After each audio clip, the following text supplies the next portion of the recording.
নাহমাদুহু ওয়া নুসাল্লিমু ওয়া নুসাল্লিমু আলা রাসূলিল কারীম। আম্মা বাদ।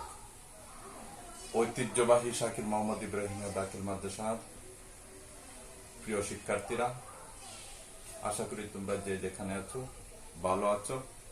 মহান রাব্বুল আলামিনের অশেষ মেহেরবানিতে আমি ভালো আছি। আল্লাহ রাসূল সাল্লাল্লাহু আলাইহি সাল্লামের সত্তা আলহামদুলিল্লাহ, আল্লাহ পাক রাব্বুল আলামিন আমাকে ভালো রেখেছেন। আজকে যে পাঠ পড়াবো সেটা হচ্ছে আরবি, অষ্টম শ্রেণীর আরবি প্রথম পত্র ৩য় নম্বর পাঠ। আজকের পাঠের শুরুতে পাঠ পড়াবো কবিতা।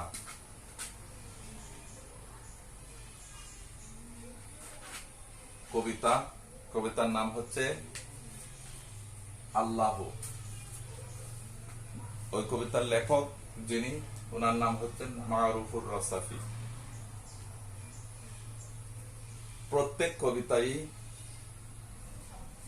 ভাবের জন্ম হয়, ভাব জন্মায়।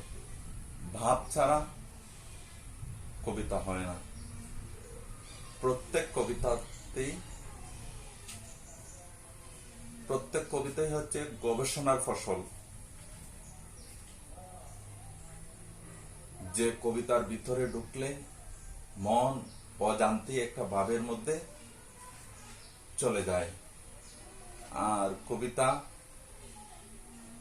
শুধু লিখলেই কবিতা হয় না, কবিতার কিছু ধরন আছে, নিয়ম আছে, কানুন আছে। আল্লাহ পাক রব্বুল আলামিন পবিত্র কোরআনুল কারীমের মধ্যে যেমনি ভাবে গদ্য লিখেছেন, তেমনি ভাবে পদ্য লিখেছেন, কবিতা লিখেছেন।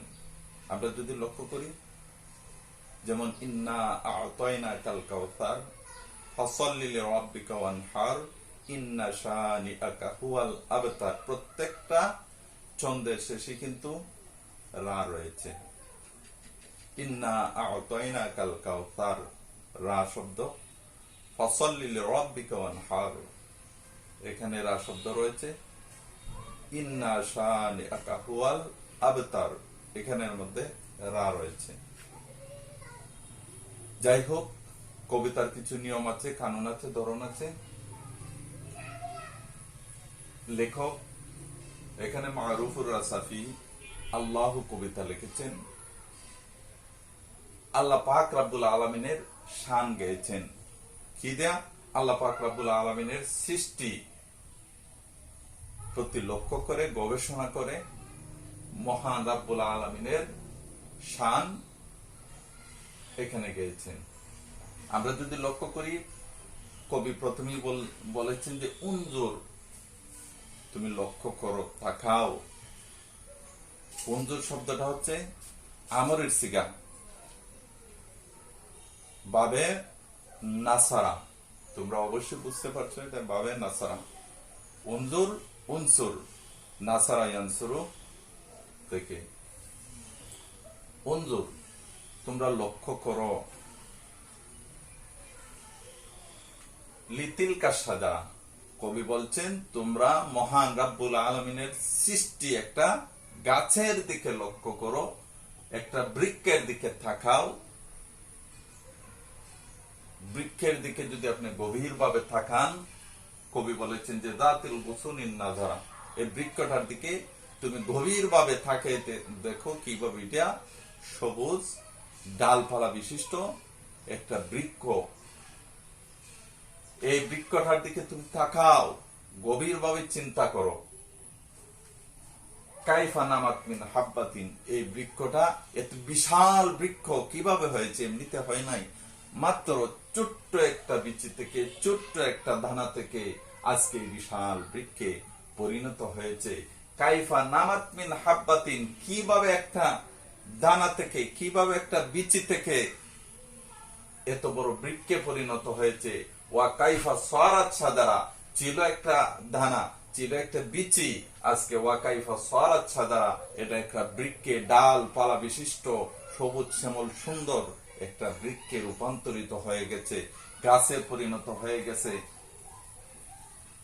ফাবহাস ওয়াকুল, অতঃপর গবেষণা করো, চিন্তা করে তোমরা বলো যে মানজাল্লাযী ইউখরিজু মিনহা সামারা, এই বৃক্ষ থেকে খেয়ে ফল বের করে দেন। আমরা শুধু ফল খাই, কিন্তু ফল কিভাবে মহান রব্বুল আলামিন এই বৃক্ষ থেকে ফল বের করে দেন, এটা একটু গবেষণা করো, চিন্তা করো।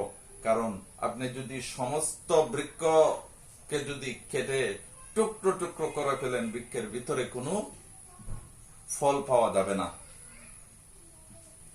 বৃক্ষের ভিতরে কোনো ফল পাওয়া যাবে না। তাই প্রিয় শিক্ষার্থীরা, কবি দেখো আল্লাহ কবিতা লেখে মহান রব্বুল আলামিনের শান গেয়েছেন, মহান রব্বুল আলামিনের সৃষ্টির দিকে লক্ষ্য করার জন্য বলেছেন। তিনি যেভাবে বলেছেন, তিনি যে মনোভাব নিয়ে বলেছেন, যেভাবে থাকাতে বলেছেন, যে গবেষণা করতে বলেছেন, ওই গবেষণা যদি আমরা করি আর একটা বৃক্ষের দিকে যদি তাকাই, তখন আমাদের ভিতরে একটা ভাবের উৎপত্তি হবে। আর ওই ভাব যখন আসবে, আমরা যখন চিন্তা করব, তখন দেখব একমাত্র মহান রব্বুল আলামিনের দ্বারা সম্ভব একটা বৃক্ষ থেকে ফল দান করা, একটা বীজ থেকে বিরাট বড় একটা বৃক্ষে পরিণত করা।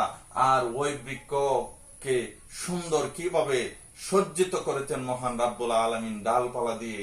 বৃক্ষের এক এক সময় এক এক সুন্দর, ছোট্টবেলায় এক সুন্দর, পরিপূর্ণ বৃক্ষে যখন পরিণত হয়ে যায়, সবুজ শ্যামল হয়ে যায়, তখন আরেক সুন্দর।